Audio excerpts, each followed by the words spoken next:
உங்களுக்கு பக்கத்தில் உள்ளவர், உங்களை சூழ உள்ளவர் எந்த நிலையிலும் அல்லாஹ்வின் மீது உங்களுக்கு ஒரு துளி கலங்கம் வர்ற அந்த எண்ணத்தை ஏற்படுத்தாதவராக உங்களுக்கு இருக்க வேண்டும். அதாவது உங்களோட உள்ளத்திலிருந்து சொட்டு ரத்தம் வடிந்து கொண்டிருக்கிற கடைசி நேரத்திலும் ரப்பு எனக்கு கராமத்தையும் சங்கையும் தான் தந்தான் என்று நினைக்கிறது. ரப்பு எனக்கு கராமத்தையும் சங்கையும் தான் தந்த நினைக்கிறோம். நினைச்சு பாருங்க, யூசுப் அலைஹிஸ்ஸலாம் சிறையிலிருந்து வெளியாகிறாரு. எப்படி சொல்றாரு? என்னை சிறையிலிருந்து வெளியெடுத்ததன் மூலம் எனக்கு உபகாரம் செய்து அல்லாஹ்வுக்கு எல்லா புகழும். சிறையில போட்டதும் அல்லாஹ்வுடைய விதிதானே, அதை சொல்லல.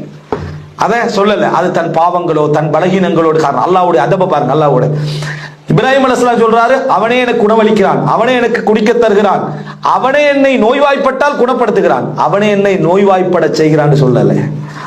நோய்வாய்ப்பட்டால் அவனை குணப்படுத்துகிறான். ஆனா இந்த சங்கையற்ற வார்த்தைகள் எங்கள்கிட்ட நிறைய பேர்ட்ட வருதா இல்லையா? அல்லாஹ்வுடைய விஷயத்துல சங்கையற்ற, அல்லாஹ் ஏதோ தெரியும் நம்மளே சோதிக்கிறான், இன்ஷா அல்லாஹ் அல்லாஹ் தரும் அப்படின்னா இது குஃப்ரான வார்த்தை. நீங்க அல்லாஹ்வோட கண்ணியத்தை என்ன செய்யல, நினைக்கவே இல்லை. அல்லாஹ் உங்களை எங்கேயோ வச்சிருப்பான். உங்களோட வார்த்தையால நீங்க எங்கேயோ போயிருவீங்க. உங்களுக்கு சோதனை தார நேரத்துல இப்ப ரசூலுல்லாஹ்வுக்கு அந்த நீங்க நினைச்சு பாருங்க, அந்த கஃபன் மாதிரி ஒரு சோதனை வைங்களே, அல்லாஹ் உங்களை வந்து எங்கேயோ ஒரு அந்தஸ்துல வச்சிருப்பான். நீங்க அதை விளங்காம வார்த்தைகள் என்ன செய்வீங்க, கொடுங்க, அல்லாஹ் உதவி அவசரப்படுத்திடுவான். ஏன்? உங்களோட ஈமான பாதுகாக்கிறதுக்காக வேண்டி அல்லாஹ் உதவி அவசரப்படுத்திடுவான். இது உங்களுக்கு தேவையா?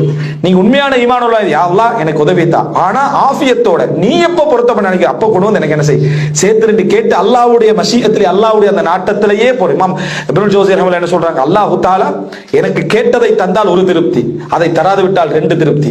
தந்தது நான் கேட்டது, தராதது அவன்ட முடிவு, அதனால எனக்கு ரெண்டு திருப்தி என்றார்.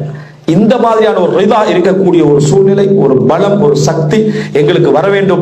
இந்த தர்பியா மாலஜத்துல் கல்புல அச்சாணி, இது அத்திவாரம். இந்த அத்திவாரம் எந்த நிமிடத்திலும் உபதேசம் கூட எதுவும் கேட்காமலே எங்களுக்கு என்ன செய்யணும், மிக உறுதியாக இருக்க வேண்டும். அல்லாஹ் ரப்பல் ஆலமீன் இந்த அடிப்படைகளை சிறப்பான முறையிலே புரிந்து உபதேசங்களை உள்ளே நிறுத்தி உறுதியோடும் அல்லாஹ்வுடைய நம்பிக்கையோடு வாழக்கூடிய அந்த பண்பாட்டை பக்குவத்தை அல்லாஹ் தஆலா தந்தருள்வானாக.